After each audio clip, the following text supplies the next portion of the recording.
kursigii uu ka geeriyooday allaha u naxariistee Cabbaas Cabdullaahi Saraaji oo ahaa wasiirkii hore howlaha guud iyo dib u dhiska dawladda federaalka ee Soomaaliya oo 3 bishii May 2017 lagu dilay magaalada Muqdisho ee caasimadda dalka Soomaaliya kana mid ahaa kuraastii ka banaaneyd baarlamaanka Soomaaliya ayaa waxaa ku tartamay 2 musharax oo lagu kala magacaabo Firdawso Xuseen Maxamed iyo sidoo kale Maxamuud Cabdullaahi Saraaji oo ay walaalo ahaayeen allah u naxariistee Cabbaas Cabdullaahi Saraaji هذا فضيلته هذا إلاليو وحنا جديد وبدينا نقول إن لمبة الصحة مشاركة كبيرة تجران الموجودة هلا فضيلته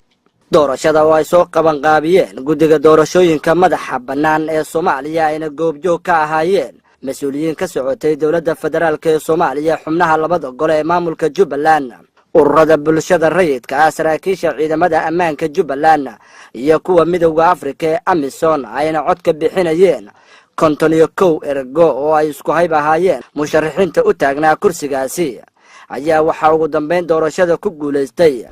xildhibaan Maxamuud Cabdullaahi Saraaji oo ay walaalo ahaayeen allah u naxariistee Cabbaas Cabdullaahi Saraaji oo helay 50 cod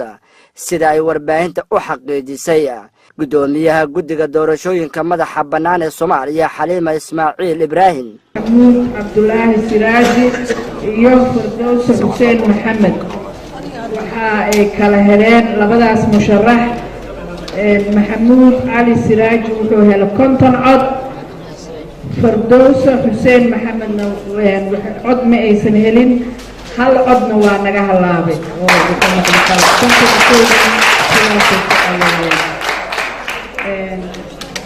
waxaan sidaas daraaddeed anoo raacaya natiijada aan halkaan gacanta ku hayno waxaan ku dhawaaqaa in Maxamuud Cabdullaahi Saraaji uu yahay musharaxii ku guuleystay uu maanta wixii ka bilaawday uu ka mid yahay xildhibaanada golaha shacabka ee qaranka faylkiisa oo buuxana aan ugu gudbinayno madaxda golaha shacabka si loo sii dhammaystiro howlihiisa wasiirka wasaaradda arrimaha gudaha ee maamulka Jubbaland Maxamed Warsame Faarax Darwiish oo ku hadlayay afka maamulka Jubbaland ayaa sheegay inay doorashadani si xaq ah u dhacday waxaan runtii sharaf noo ah dhammaan ummadda maanta halkaan isugu timid mas'uul baa la wada yahay in doorashadii maanta kursiga